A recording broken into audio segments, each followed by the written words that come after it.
As I've said many times before, I never felt like I was a part of the Hollywood system. Leonardo Dicaprio set his sights on his career at a very young age. He decided to pursue his dream of acting.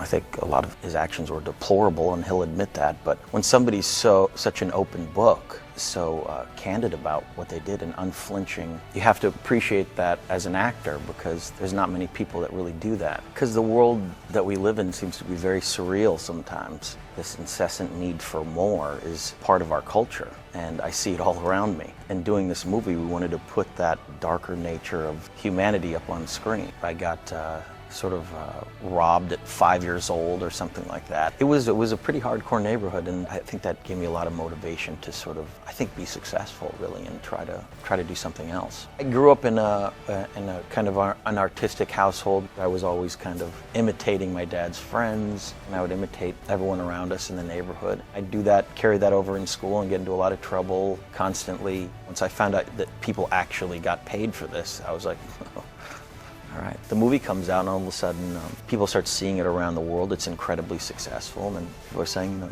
Leo, this movie is huge. And I'm like, great, cool, isn't that what it's supposed to be? No, you don't understand. I mean, it's making billions of dollars. I'm like, so that's good, right? Billions of dollars. He grew up in LA, born and raised, but he never felt like he fit into Hollywood. Early on, his mother was very supportive by fostering his abilities to act and taking him to all of his auditions. He had a goal and was able to achieve his goal. I think that it's almost like winning the lottery in a lot of ways. By striving to be the best and to work as hard as he could. He also began giving back by contributing to something that he believed in, something that made him push his limits. Leo is known for his philanthropic work today. Later in Leo's acting career, he started to make risks by investing his time and energy into projects that took years to develop, but his persistence paid off, and he later won many awards based on his performance. We can learn that we can keep improving ourselves, like Leo DiCaprio.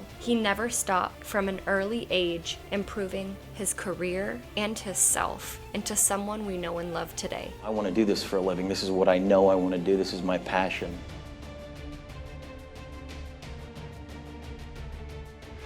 I look at being an actor as an incredible opportunity. I think that it's almost like winning the lottery in a lot of ways. The truth is that I remember saying as a very young kid, I want to become an actor. You know, I think that it's never been something that I've gravitated towards, really. I think I've gotten to be able to pursue my own dream, and it's something that I have a greater amount of respect for. So that's been really my main focus. I don't think I've ever avoided them so much as I never question what I'm subconsciously attracted to as an actor. It's never been an aversion to doing a love story or any genre of movie. I'm happy to try anything. I just sort of subconsciously gravitate towards subject matter, and I never question why, and I just go for it. Some people would look at me in my life and say it's not normal, and other people might say it is. I don't know. You know, up to the audience and critics to decide. I don't have any power over that, and that's the one thing about making movies that's always frightening and exhilarating, is that you can go into it with the best possible intent, work as hard as you possibly can, and people, for whatever reason, may just disconnect with the movie, and